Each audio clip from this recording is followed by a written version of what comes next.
Hi అండి, welcome back to our channel. అందరూ బాగున్నారా? అందరూ బాగుండాలని మనస్ఫూర్తిగా కోరుకుంటున్నాను. ఇది న్యూ ఇయర్ది అనమాట. ఈ వ్లాగ్ అనేది మేమైతే న్యూ ఇయర్కి ఈ విధంగా ముగ్గులు రంగోలీ వేసుకున్నాము. అందరూ కొత్త సంవత్సరంలో జీవితం కొత్తగా ఉండాలి అని చెప్పి అనుకుంటారు కదా. మన కాలం అన్నీ కూడా ఒకేలా పరిగెడుతూ ఉంటాయి. కాలంతో పాటే మనం కూడా పరిగెట్టాలి. మన కలల్ని మనమే నెరవేర్చుకోవాలి. మన కష్టం మనదే, ఆశలు కూడా మనవే, ఆశయాలు కూడా మనమే నెరవేర్చుకోవాలి. చూడండి, కొంతమంది చిన్న చిన్న కారణాలతోనే జీవితంలో వెళ్ళాల్సిన గమ్యానికి వెళ్ళకుండా పక్కకు తప్పుకుంటూ ఉంటారు. ఇంకొకటి ఏంటంటే, పెద్ద పెద్ద కారణాలతోనైనా అంటే చిన్న విషయాలకే కలలు గొప్పగా కనేస్తూ ఉంటారు. కానీ ప్రయత్నాలే అసలు మొదలు పెట్టకుండానే కలలు కంటూ ఉంటారు.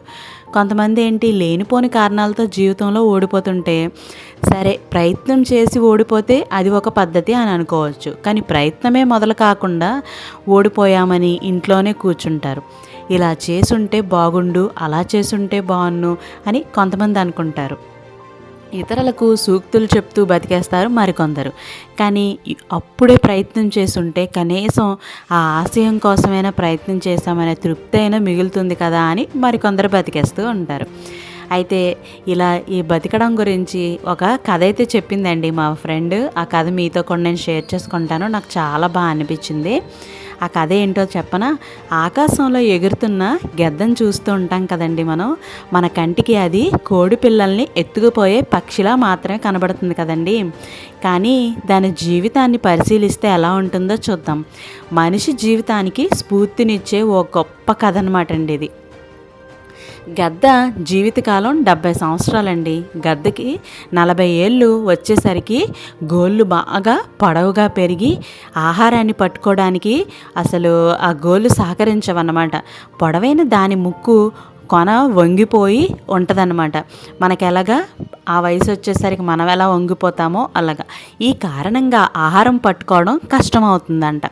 అప్పుడు ఈకలేమో దట్టంగా పెరిగిపోయి దాని రెక్కలు బరువుగా చురుకుగా ఎగరడానికి సహకరించవంట. ఇలాంటి సమయంలో గెద్ద ముందున్నది 2 దారులే. ఆ గెద్దకి 2 దారులు ఉన్నాయండి. ఒకటి ఆహారం లేక చచ్చిపోవటం, రెండోది తనను తాను మార్చుకోవటం. అప్పుడు ఆ గెద్ద ఏమి చేసుకొని ఉంటుంది అనుకుంటున్నారు మీరు? అప్పుడు గద్ద తెలివిగా చూడండి, 2వ దారినే ఎంచుకుంటుంది.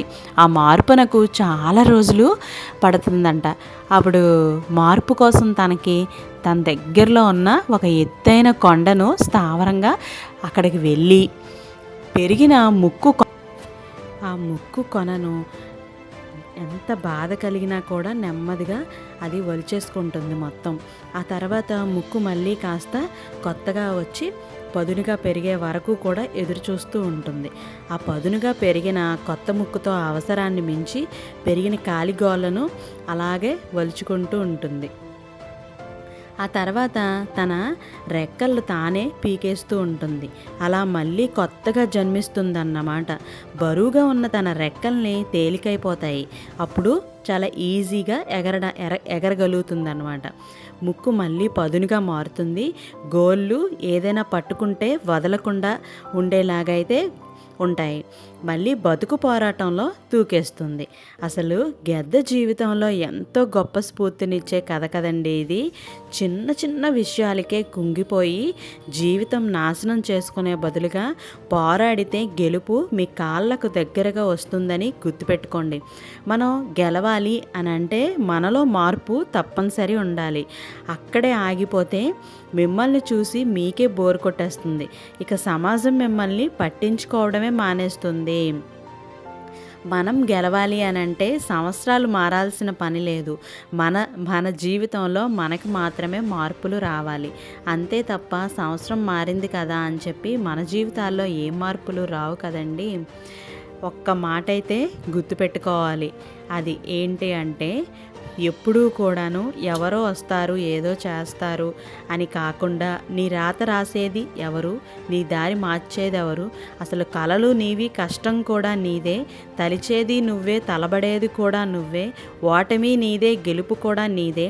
నీ ప్రయత్నం, నీ విజయం, నీ జీవితం అంతే.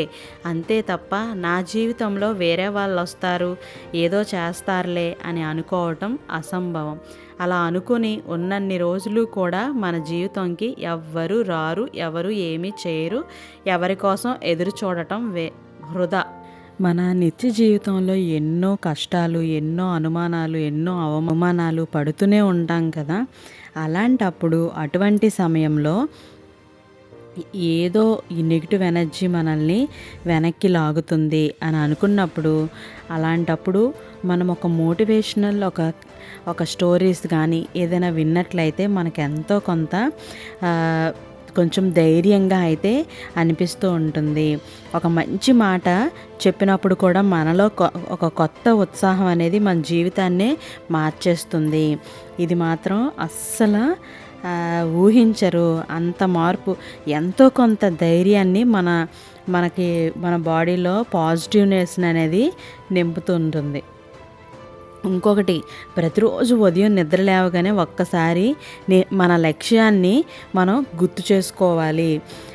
ఆ తర్వాత నిన్ను నువ్వు రోజంతా యాక్టివ్గా ఉంచుకోవడం కోసం నేను గెలవాలి, నమ్మకం, నేను గెలుస్తాను, ధైర్యంగా చెప్పుకోవటం, అలా చేయటం వల్ల నీ జీవితంలో ఎప్పుడూ కూడా నమ్మకాన్ని కోల్పోకూడదు, ఆత్మవిశ్వాసాన్ని కూడా వదులుకోకూడదు. ఈ లోకంలో బ్రతకాలంటే మంచితనంతో పాటు కొంచెం గడుస్తనం కూడా ఉండాలి. అది లేకపోతే ఇప్పుడున్న రోజుల్లో బ్రతకడం గొప్ప కష్టమైపోతుంది. అలాగే నువ్వు గొప్పగా బతకాలి, అసలు నేను ఓటమినే చూడకూడదు, ఓన్లీ గెలుపులనే పొందాలి అని అనుకోవడం చాలా తప్పు. ఓటమి ఉంటేనే ఇంకా గెలుపు ఇంకెంత బాగా గెలవాలి అన్నది కూడా మనకు అర్థమవుతుంది. చిన్న విరామం, చిటికలో వచ్చేస్తా. ఈలోగా లైక్, షేర్, సబ్స్క్రైబ్ చేసేసేయండి. Bye bye. వీడియో ఎలా ఉందో కామెంట్ చేయండి.